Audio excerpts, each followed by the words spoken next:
Hello, my name is Alckemy. Get ready to put on your phaser face because today we are going to be taking a look at Ripple Phaser. This is Minimal Audio's answer to all of our phaser problems, which is already included inside of Current. They have a lot of packages and deals and stuff that you can do where you can subscribe and get access to everything. If you have Current on its own, then you have access to it inside of Current. Or if you want to grab this in standalone, I believe it's still at the entry price of 29 bucks.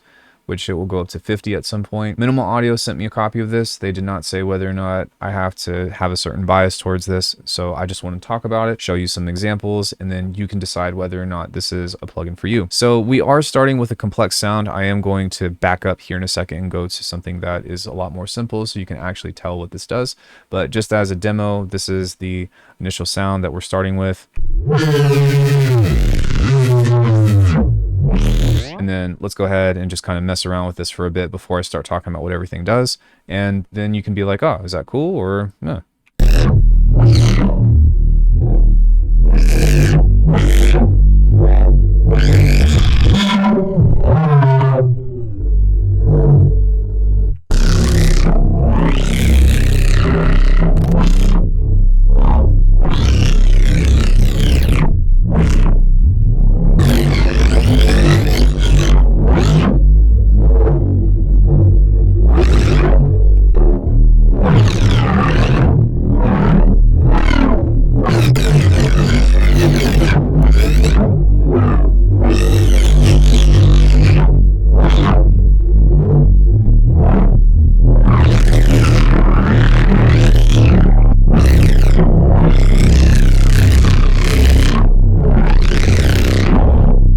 So one cool thing about this plugin is that obviously it has a really nice user interface, which Minimal Audio has always kind of knocked that one out of the park. I really love the purple. Now, obviously you can go and get a free one, whether it be in your DAW or within using something like Melda, but I'm not really sure if the other ones have up to 24 poles for a phaser that's built in.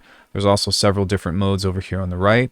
You've got these really nice controls. So the spread kind of like moves the poles in and out. You have the bend, which kind of alters the shape of each pole. And then over on the left, you actually have randomization and your kind of LFO movement shapes, which I find to be pretty cool. So this is in a sine wave right now. It goes all the way over to your general shapes, but then you can add randomization to this to where it's going to move on its own. That means that you don't actually have to add another modulator to it. You can if you want to, especially if you're using this inside of Current or you create like a group thing inside of like a effect rack or something of the sort. But I like that I can just kind of turn this on, and as you'll see, it's going to kind of move in a sine wave, but it's going to bounce around the spectrum in different cases.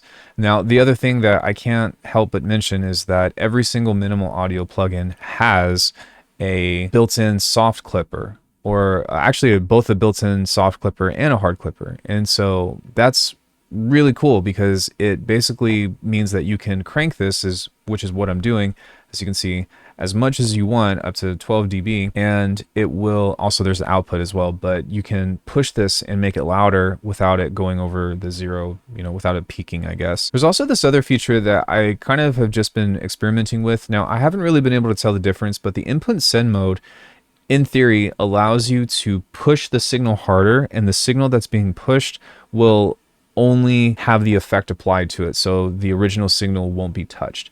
I haven't really been able to tell the difference, but I have been trying to just turn this on every once in a while just to see what it does. But for anybody, that's kind of what that does. And then of course, as you can tell, if you don't know what something does, you have your tooltips, which is always helpful when trying to learn the plugin. Now, there's not really much else to this, but it still is, something that lets you go a lot further into a phaser than anything else. So with that out of the way, let's go ahead and maybe try this on a more simple sound, and then you can kind of really gauge on what this is supposed to be doing. So I'm just going to go to a default patch here and see if we can get just a saw wave. And now let's go ahead and see if we can pull more from the phaser by, going pretty extreme with some of the levels here, or some of the settings.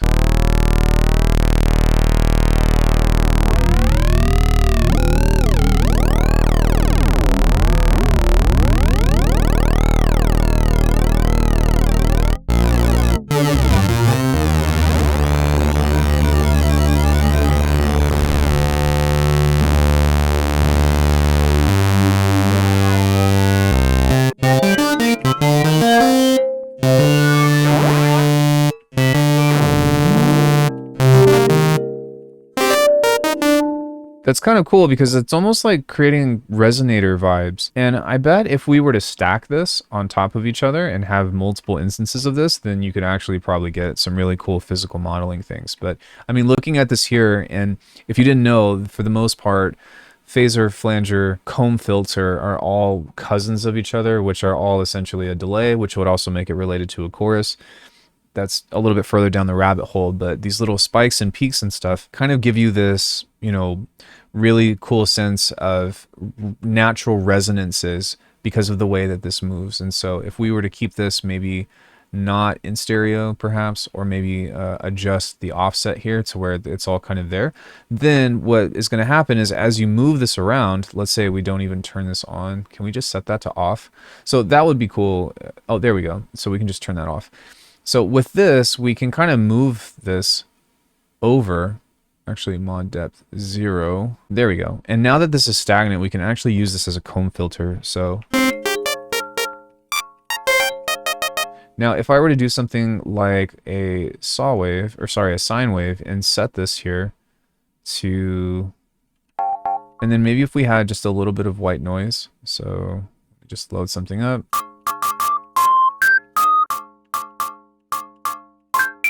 Then you can actually use this for really cool physical modeling sounds.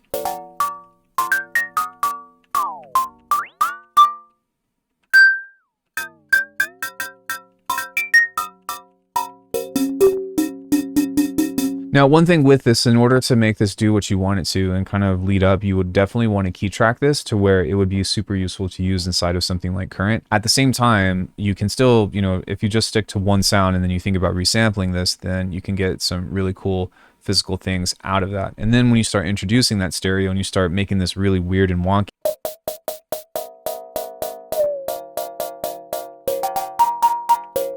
then you can kind of create a really wide range of sounds with this that is pretty cool. Or use it as a comb filter inside of your basses or any other stuff. So in theory, this does seem to be relatively simple, but there is a lot that you can do with it. And if you're kind of familiar with how these pulls and stuff work on either an EQ or a comb filter or a phaser, flanger, whatever, then you can get relatively similar results. But I mean, you can't argue that the convenience factor of this is very handy. So anyways, these are some of the advantages that Ripple Phaser has that could be beneficial to you if you're looking for something that would be more of a boutique kind of phaser. But whether or not this is going to replace the tools that you already have is going to be something that I would encourage you to kind of sit down and think about. Hopefully that was helpful. Thank you all so much, and I will see you in the next one.